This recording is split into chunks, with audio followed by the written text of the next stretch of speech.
Welcome to Making Sense of English and my 50th video. This video is going to be quite different from my other videos because I won't be teaching you English in this video. Instead, you'll get some listening practice and learn a little bit more about me. First, I want to talk about a little bit about American culture and an American value that was strongly instilled in me as a child and growing up. And that value is autonomy. So autonomy is related to independence and being self-sufficient. So when I was growing up, all families are different, but my mom was a single mother after divorcing my dad when I was 2 years old. So when I was growing up, my mother worked hard, and I'm thankful to her for the strong work ethic that she instilled in me. Unlike many other families, I was never given an allowance, pocket money in British English. So I wanted to earn money, and because of the value of self-sufficiency and autonomy and learning independence and responsibility from a young age in a lot of American families, there's lots of opportunities for young children to begin exploring entrepreneurialism and doing things to earn money. So in today's video, I'm going to tell you 50 ways that I have earned money. So I do have my list. I'll need to refer to that. But otherwise, I have no script. So sometimes I'll tell you a little story about one of the jobs if there's something interesting that happened, but not about every single job because I don't want to be here for hours. So let's get started. The very first way that I made money was having a lemonade stand. And this is very common in the United States. Children beg their parents to have a lemonade stand. So this began my entrepreneurial adventures. And maybe your mom makes the lemonade, and you put a table outside and you charge, I don't know, then 25, 50 cents. And people really like to support children as they're doing these things in the US. So they might be driving by, they'll stop, get some lemonade, you'll get some money. And it's a really great learning experience and way to learn responsibility and how to manage money from a young age. I think children as young as 5 years old do this. Second one was newspaper delivery, and I loved that job. I was probably, 11 or 12 years old, and I do have a story with that. So I would ride my bike. I had a paper route, and I rode my bike because walking would take much too long. So I was riding my bike, and I had my newspapers kind of across my handlebars, and I was looking down at the newspapers, reading, and I wasn't looking where I was going, so I ran right into a parked car and kind of fell up against the handlebars. It was very painful. So yeah, not a good idea to read and ride a bicycle. My third job was a backwalker. I made up that name, but it's true. This is exactly what it sounds like. I don't know how old I was, actually. This was before the paper out. Maybe it was actually before the lemonade stand. But there was a neighbor, an elderly woman, and she would pay me 50 cents to walk on her back. So I think that seems like a great deal these days, considering the cost of a massage. The fourth way that I earned money was selling Snickers and other candy bars to classmates and students in my elementary school. I would buy them in bulk and sell them individually, so I'd make a profit off of selling candy bars. And the fifth way that I made money, this was a part-time job. I was a sales associate at a clothing store, and all I remember doing is folding clothes and organizing clothes and making everything look nice, but it was very satisfying. I liked it. My sixth job only lasted 1 day. I was a waitress, and I did not like the uniform, which was a very long maroon skirt. It wasn't for me. So one day I was done. My seventh job was, I guess you'd call it manual labor, or yeah, basically I was clearing some land with some other teenagers, and we were pulling out shrubs and weeds and just clearing all the stuff off the land. It was really hard work, because they were going to put in a fern farm. So my 8th job was at Bob Evans, which is a restaurant, and there I was a dishwasher. I liked it quite a bit, and I still do dishes happily when other people cook. And I remember there once, the manager called me out to the front, and he told me to put my hand up like this, and I did, and he put this huge tray on it and told me to take it to a table because the waitress needed help, and I had no idea how to get it down from that position. So that was kind of terrifying at the time, but nothing bad happened. Again, waitressing, not for me. The 9th way that I earned money was stuffing bags, like duffel bags and other types of small bags for this, I think it was a startup business, and they made bags and pocketbooks and things, and stuffed it to make it look big and full. Very part-time job. My 10th job was working at a grocery store as a stocker, stocking the shelves and bagging groceries. So I liked that. It was good. My 11th job was product assembly for a startup company that made ski and pole carrying straps. So again, that was a very short-term thing, but it was a way to earn money. Number 12, Domino's pizza delivery. This was short-lived, maybe a month or so. I just did it long enough to earn about $500 to buy a car and move from Massachusetts back down to Florida. My 13th job was as a car wash attendant in Tennessee. And this was also short-lived, but I really liked it a lot. I think I love jobs where I love physical things, and I love jobs where you can see a finished product. That's very satisfying to me. The 14th job also only lasted one day. I was a cashier at, I think it was Joann Fabrics, this fabric and craft store. It wasn't for me. I don't remember why, but I didn't like it, so I only lasted one day and then I quit. Number 15, I was a special electronics device repairer as a private in the U.S. Army. That's another story. And if I can find a picture, I'll put it in here.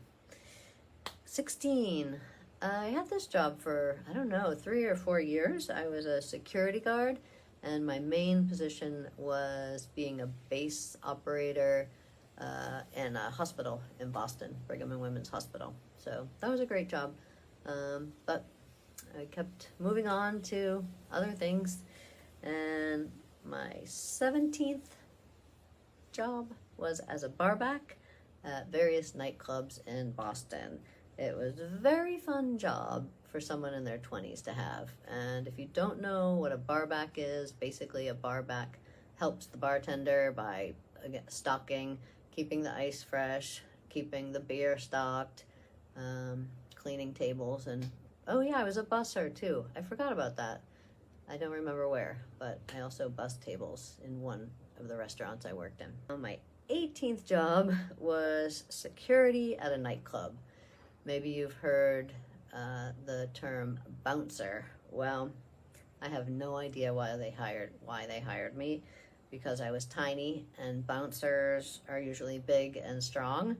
So luckily there was never any trouble, because there's nothing I could have done. My 19th job was as a fact checker for the Boston Globe.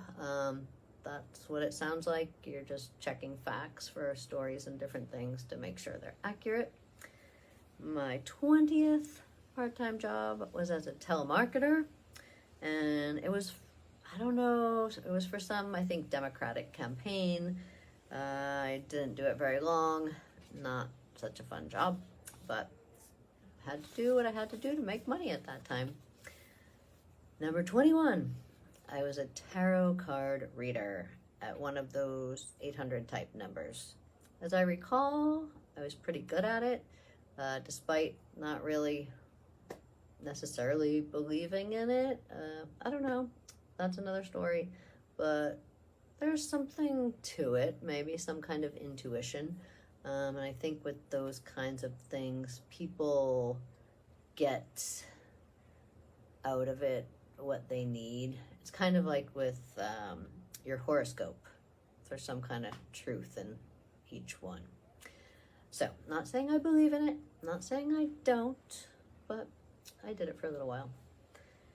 Number 22, I was a phone moderator for 3 years. So it was the same company, but then I moved in-house. And again, they had lots of 800 numbers. And they had 2 systems at the time. One was computerized, and the other was actually walls, 3 walls of actual physical phones that you pick up with the cord on it. And each phone was a different person. And then there was one phone where the moderators could listen. And basically, we were there to make sure that everyone was getting along and no one was using any bad language or anything like that. And I think I worked there for at least 3 years. It was a good job. Actually, I have a story with that one too. I think I worked the night shift, or late at night anyway. So most of the building is closed. There's nobody around except for 2 of us taking care of the phones. Sorry. And so some water was dripping from the ceiling. Like something's dripping. So I went to investigate. And there was a totally different business upstairs. And they were totally closed, but I found a way inside there and discovered the leak, and I actually got a bonus for helping prevent, more damage to the building. So that was cool. That was a good job. Number 23, that's why I have my list, is I was a proofreader at a publisher, and not for very long, I don't know, 6 months, 9 months maybe. And my name is somewhere in the acknowledgments of a math textbook. I just worked on one book, I think, and maybe there were 2 projects. But again, it wasn't for me. And number 24 is something that's quite common where I'm from in Massachusetts, especially because I lived in Boston and there's a lot of universities there. So people are often coming and going, and they have yard sales. Where you sell your used items, and I love yard sales. I love going to yard sales. I love having yard sales. So I've had many yard sales and made money selling things that I didn't use anymore, didn't need anymore, especially when I was moving. I've also lived in many different places. That's a number for another day. It's well over 20, I'd say. And also selling books online. So I'm combining that into selling things, secondhand things. Number 25 is recycling bottles and cans. So 5 cents each, not a lot of money, but I really love the environment, and some people just throw them away. So take them out, take them to recycling, 5 cents each. Number 26, did this for many years. I was a house cleaner. This is another one of my favorite jobs, because again, you get to see a result, and it's very satisfying. Number 27, I worked at a cafe in Cambridge. I made sandwiches, I did dishes, I rung up people's orders. I loved it. It was great. It was I had really great coworkers, so it was a nice community. Number 28, I was a Meals on Wheels delivery driver. So I loved this job. This is a thing that's really great for elderly people. I did it in Cambridge also. So you go, you pick up the hot meals and you deliver them to kind of housebound seniors who maybe they're low income, or they just can't cook for themselves. I think they have to qualify for it in some way. So that was nice. Sometimes I was the only person they would see during the day, so it was a really nice job. 29. So now I'm getting into teaching. I was a teaching assistant at a preschool. I worked with children for many years before working with adults. Number 30, I was a respite provider for parents of children with autism.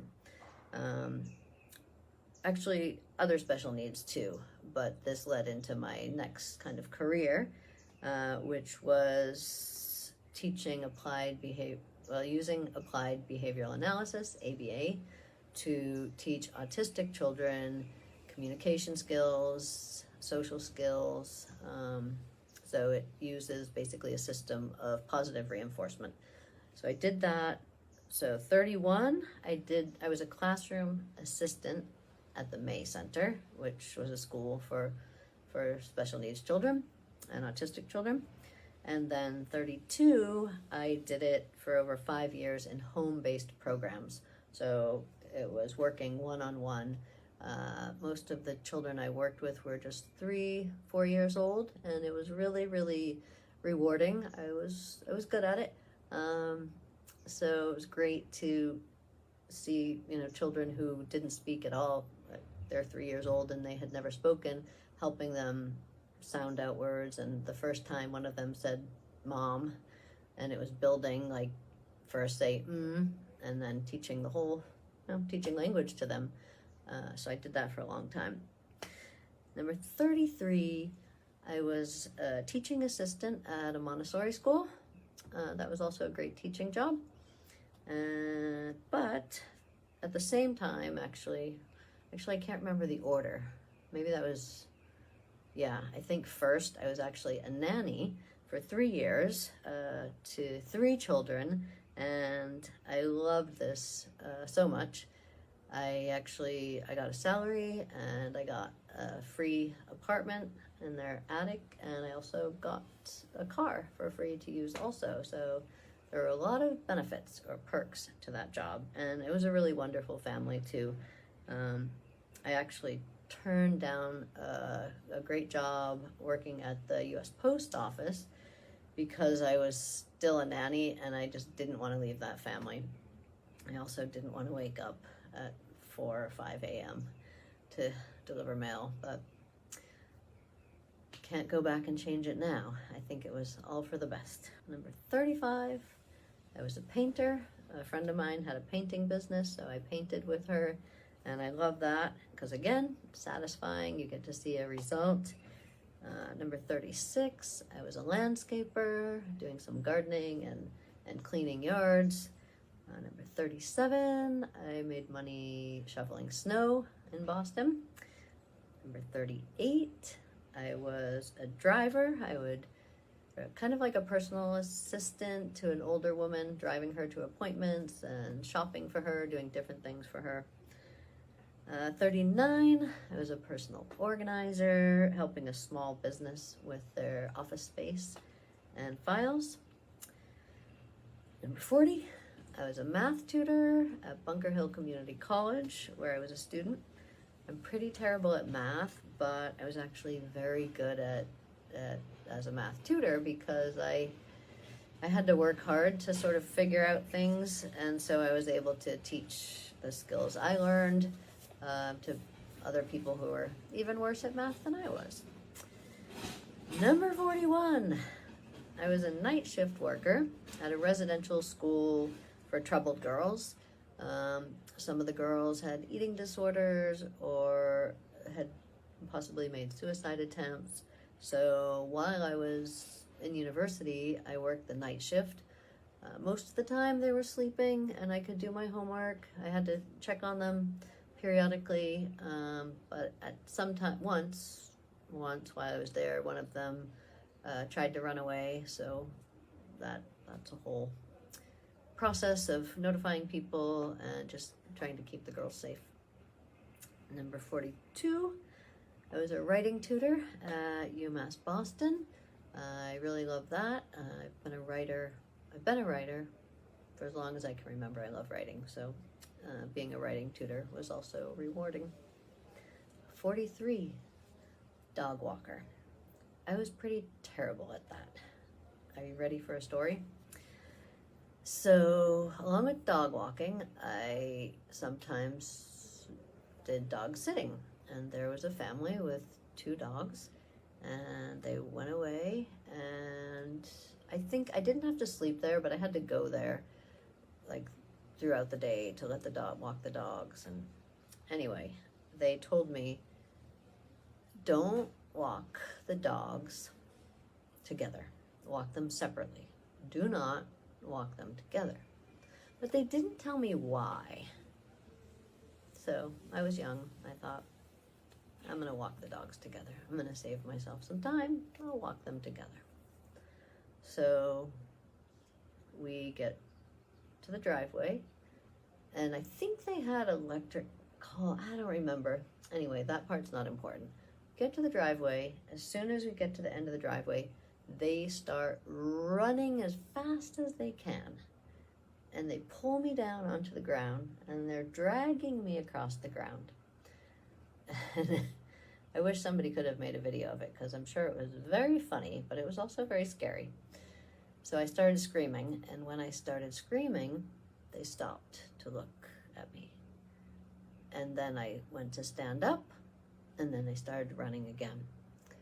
So I basically had to crawl and scream my way back into the house with them. And yeah, I wasn't a good dog walker. It didn't work out. More of a cat person, although I do like some dogs. All right, number 44. Speaking of cats, I was a live-in cat sitter for a woman who had 9 cats. And I didn't get paid, but I got to live there for free. So it was in exchange for rent, which to me counts as a big savings. And I had to, some of the cats were sick, so I had to inject them with some medicine. Of course, I had to clean the litter boxes. And she had a house also in Maine or New Hampshire or somewhere. So I fed them and took care of them while she was gone. And I think I did that, lived there for at least 1 year, maybe 2 years. Number 45. Now we start my work as an English teacher. I was an instructor at the New England School of English, also known as Nessie. It's in Harvard Square. It's really one of the best language schools there is. So I did that for a year. And then I also, number 46 is private tutoring. So teaching English one-on-one. Many of the students I met there. And 47. So let's go back to 46. How did I end up in Korea? Well, I had a lot of Korean students at Nessie. I had students from all over the world, but my Korean students were really great students. And they were like, teacher, come to Korea, you should come to Korea and teach in Korea. And some of my colleagues had taught in Korea as well. So between speaking with the students and speaking to my colleagues, I then got my next job in Korea, 47, which was teaching at the Pagoda Academy in Seoul. And it was good, but we worked split shifts. So we'd work early in the morning and through the afternoon and have a break, and then work at night until 10 or 11. So it was kind of hard. So I did that for a year. And finally, number 48, I became an assistant professor at a university in Seoul, which I've been doing that since 2011. So for the past 13 years, I've worked at 3 different universities. All of them have been great jobs, and I'm still there, and I'm still doing that. But we still have 49 and 50. So number 49 is writing. So I write, I'm writing a novel right now. I'm working on a novel, but I also write poetry, and one of my poems a couple of years ago was accepted by a Canadian journal and published in that journal, and they paid 25 Canadian dollars for that. And my sweet mother-in-law, who is very supportive of my writing, matched that with $25 US. So that's another way I've made money. Finally, number 50. I've earned some money online. So I love the online work I do, but running a website costs money. So lots of people do, and I do as well, affiliate, they make money from affiliate sales. They, of course, Google advertising. So there's several ways to do it. So the first way for me was through affiliate sales.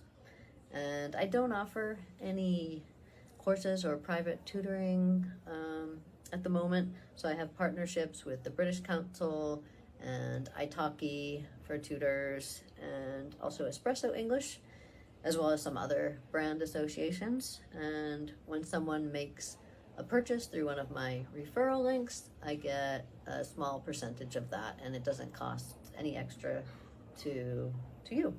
So I will put those links in the description in case you're interested, and that's a great way to support the work I do if there's something that you're interested in, and you buy it through my link.